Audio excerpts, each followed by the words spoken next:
Welcome to The Way of the Spiritual Path. Thank you for joining me on the Lighter Side Network. This is my show, and this show is my show of my show. Basically, I'm going to share with you my path and my perspective on the spiritual path. The way the spiritual path has evolved in my life has been consistent, but not obvious at the time. I believe that we are all pure. We're all spiritual essence. We're all little particles of the God essence. I am a manifested expression of the individual consciousness that is forever unfolding. I believe that the purpose of life, my life, your life, is evolution. To move from our animal self into our spiritual self. To move away from ego into love. Away from self-centeredness into service. My life now is a life of service. And it really has been for many years. Again, until we really see things from a different perspective, do we understand them. I had my first knowingly spiritual experience at second grade. I was in Catholic church in Mass, where our whole entire school goes once a week. Second grade, kneeling down, it was communion time. The organ that's on the balcony in the loft back there, 52 pipes, rah, rah, rah, like the organ was just blaring. Some beautiful song was playing. The way the light shone on the background, it was a mosaic of golden specks with scenes of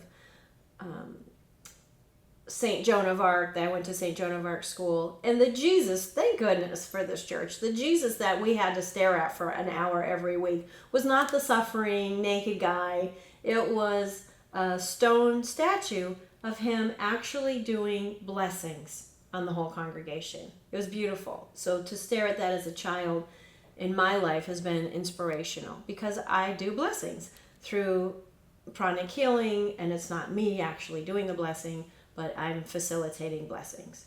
It's very interesting how things move through life and they just get tied together. I was a very sensitive kid, but didn't know it. I shut down quite early in my life, locked all the windows, closed all the doors, and said, nope, I'm not participating. So I was not sensitive because there was too much going on in my household.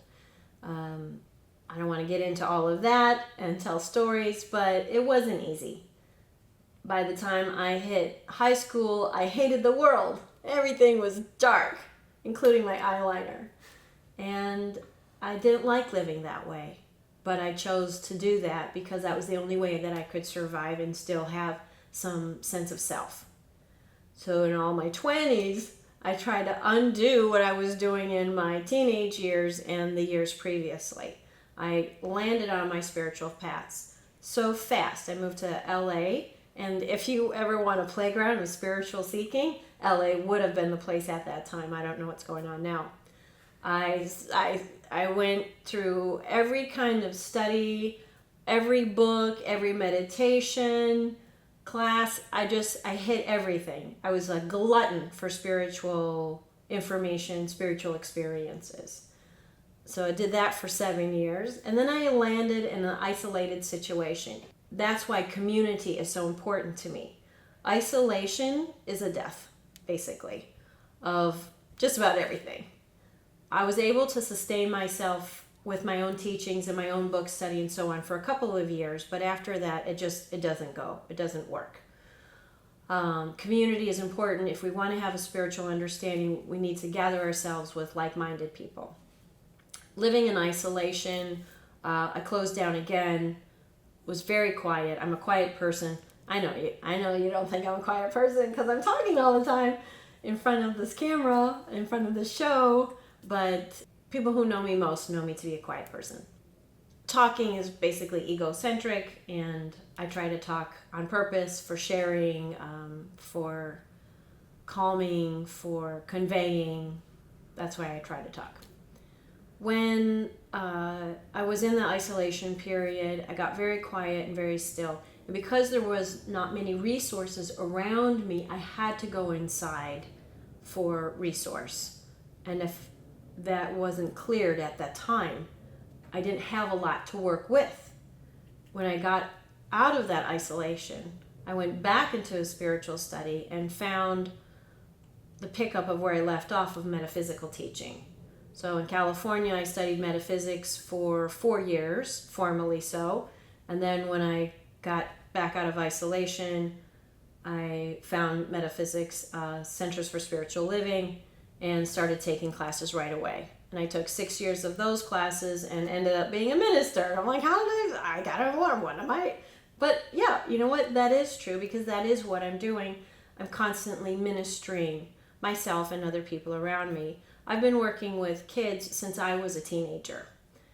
I was doing a Sunday school, and the first kid it was Sunday school for children with disabilities, mental and physical disabilities. So they assigned this one little boy named Eric to me, and he was, I think, 6 years old, and he had cerebral palsy. And the third Sunday that I was working with him, he spit on me. And I was like, that kid just spit on me. And just thinking about it, the lady who was teaching, she turned to me and she was able to put things into proper perspective and said, listen, he's upset, he's in this condition. Can you imagine living in that body? He's trying to communicate. He doesn't like something, please don't hold that against him, and please don't take it personally. So I kind of rearranged my mind about being spit on. Have you ever been spit on? It's terrible. And then I turned to the child, and he was crying because he was sorry. And then from there, right at that moment, I'm like, oh, this is connection. This is meaningful. And ever since then, I've always worked with children. I remember laying on my bedroom floor with a notepad and a pencil and designing my life. I said, what shall I do with my life? I've been given this life. What can I do? And at the time, I started modeling. So I said, I could be a famous model. That'd be fun. And I'm like, it's kind of shallow. I don't know. And then the chances of you were like modeling for years on end is small.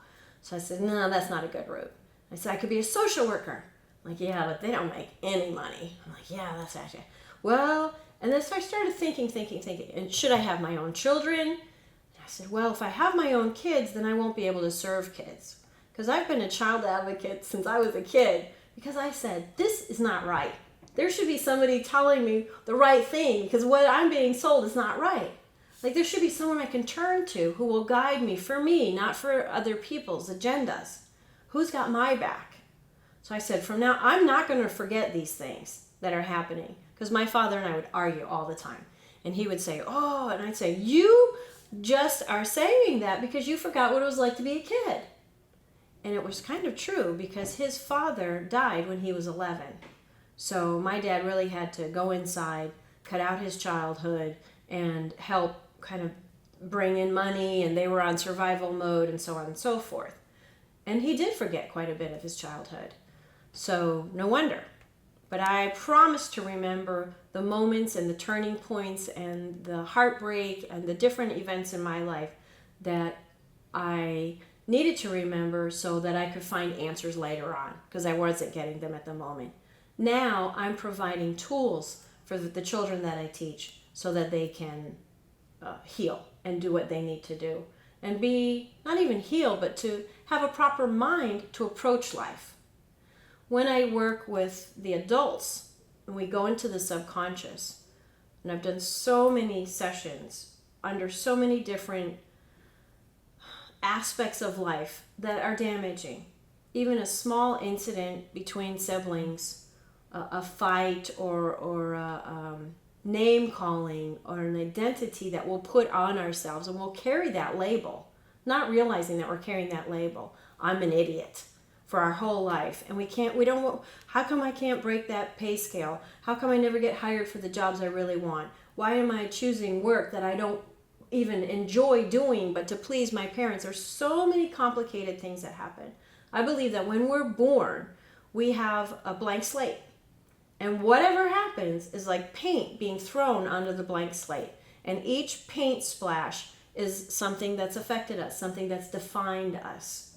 So we're walking around with this canvas, and if we don't like the way that looks, we can't just peel it off. We have to go back into the subconscious and heal those splotches out so we can design a life that we really enjoy, that we really, really want. The way I started pranic healing is I had a friend, and she lives in two places. She lives in Florida and Atlanta. So I would only see her every few weeks. She would come and I'd say, "Oh my goodness, what have you done? You look different. Did you change your makeup?" She says, "No, it's the same makeup." So, "Oh, you look a little more glowy or something." I'd see her a couple months later. I'm like, "Did you change your hair? Did you, like, what are you doing? Did you?" And she's a dermatologist. So I said, "Valerie, are you getting stuff done?" And she said, "No." I said, "Well, what are you doing differently? Because you look different. You're glowing. You're prettier. You're softer. You're more peaceful. Like, what are you doing?" And she says, "I don't know. Maybe it's this pranic healing stuff that I'm studying." I said, "Okay." So then, like a year or so later, she said, "A teacher's coming to Atlanta. Will you help organize a class?" Now, mind you, I've been studying metaphysics for probably 20 years at that point. And when the class began, they started breaking down what is pranic healing.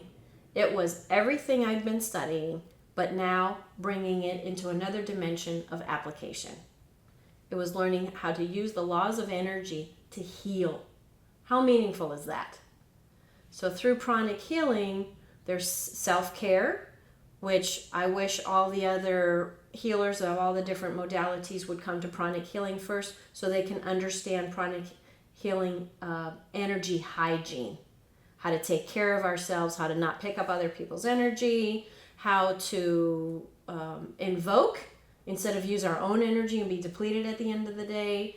It's good for massage therapists, anybody who's doing any kind of caregiving. I think everybody should be a pranic healer. I think moms should learn pranic healing because they would save all these hospital visits. They would be able to scan their children and see which area of the body needs of attention. All the emotional outbursts of the childhood years, a mom could just calm their children down and be able to connect with them in a meaningful way as a pranic healer. So when I started studying the metaphysics, I also was doing the internal family systems work, where it's the subconscious work. Oh my God, this stuff's amazing, because the healing that happened for me.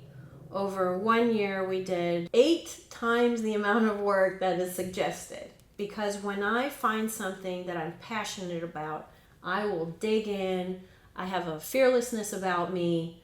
I'm physically fearless. I jump out of airplanes. I ride motorcycles. I love helicopters. So, I kind of have this fearless side about me. This also is the way that I approach healing. I said, get whatever's in me, I want it out, and I want it out now. So I worked hard and deep and facing demons and fears and insecurities, being shut down for years and trying to dig in and rescue the parts of me that I've buried in cellars and hidden in the attics. What's lovely about doing our spiritual work is the gifts that come, because we're covered up with junk. We're covered up with belief ideas about who we are and what the world is. That's all false. So if it's bad, it's probably not true, because I believe that this experience can be hell on earth or heaven on earth. And I've chosen and arranged my world that I'm experiencing heaven on earth. I know it sounds cliche, but it's real. It's true. When I say heaven on earth, I wake up with a peaceful state of being. I don't wake up to a buzzy alarm clock. I wake up naturally. I wake up early. I have a morning routine that's seeped in spirituality, reminders. I calm down my ego right away. So as I coast through my day, I'm in a state of meditation. I used to meditate and then go to work. And now I meditate and work during the meditation, through the meditation. I'm kind of in a meditative state all day long. I can hear things. I'm clairaudient. When I'm doing healing work, I hear cues. When I'm doing the subconscious work, sometimes I hear my guides and spirits, and sometimes I hear the other person's guides and spirits, my client's guides and spirits.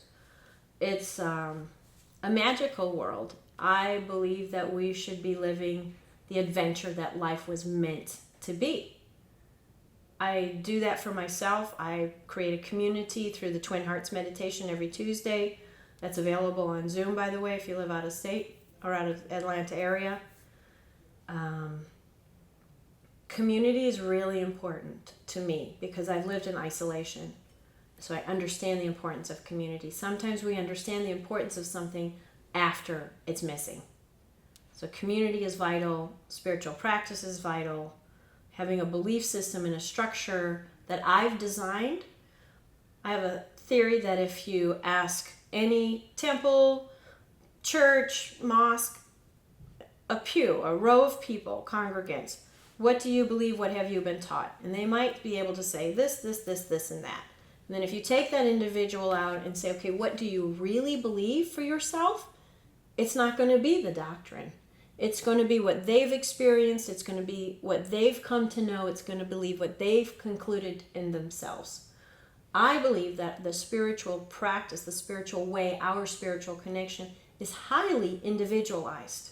Just like I'm an individual expression of divine intelligence, my experience, my way, my understanding, my sense of what that is, the divine God, is my personal experience. So when we can really own what it is for us, even though it doesn't match everybody else, so what? At least you're somebody owning something. And I think that's important because that's where we get our empowerment from. When we reach our darkest day, if we just scratch a little further, there's gold. And when we can own the gold from doing the work, we have prosperity, we have energy, we have infinite power, we have imagination and awareness. I love awareness. That is one of the gifts that come with spiritual practice, because all the junk and all the garbage, all the distractions, all the filters have been removed, and they're still removing. I'm not perfect. I make plenty of mistakes. I hurt people's feelings. I'm not good with some family members. It's just normal. And I'm still doing the work diligently. I work with 3 other therapists. We do trades. I have mentors and advisors. So I'm fully supported and I continue to do my work. I think that that's really important. The people that I work with, they continue to do their work too. I'm not their only resource. I believe that when we surround ourselves with people who are always elevating, not that I'm broken, I just feel like there's room for improvement, there's room for growth. If I'm human, there's some flaws that need to be polished out. Humility is another thing that I really believe in, and I know it's funny for me to say humility when I'm standing here talking about myself, but putting myself in check and making sure that I'm not boasting, that I'm not just talking about myself, that I'm not self-centered, that I'm here to serve. A life of service is really my main stay, my main anchor in life. I'm not afraid of death. I've worked at hospice for 2 years, and that's been my greatest learning experience because people are real at that moment when they're facing death. So I think that's about it for telling you stories about me. I hope this has helped you understand who I am and where I'm coming from. Perhaps building some trust around my ideas and what I have to offer you. Thank you for joining me.